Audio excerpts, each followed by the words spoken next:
லட்சுமி தேவி. அவள் சத்தத்தோடு வருவதில்லை, அமைதியோடும் சுத்தத்தோடும் தான் நுழைவாள். ஒரு வீட்டின் வாசலில் தினமும் கோலம் இருக்கிறதா என்று அவள் பார்ப்பாள்.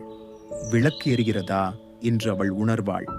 வீட்டின் உள்ளே அரிசி, உப்பு, மஞ்சள் குறைவில்லாமல் இருக்கிறதா? அதைவிட முக்கியமாக அந்த வீட்டில் நன்றி இருக்கிறதா என்று அவள் கேட்பாள். காலை எழுந்ததும் இன்னைக்கு என்ன கிடைக்கும் என்று அல்ல, இன்னைக்கு என்ன இருக்குது என்று நன்றி சொல்லும் மனசு அவளுக்கு பிடிக்கும். வார்த்தைகள் ரொம்ப முக்கியம். பணம் இல்லைன்னு சொல்றதை விட தேவையானது கிடைக்கும்னு சொல்ற மனசு இருந்தா அங்கே அவள் நிச்சயம் தங்குவாள். வியாழனும் வெள்ளியும் ஒரு சிறு விளக்கு, ஒரு மலர், ஒரு நிமிஷம் நினைவு, அதுவே போதும்.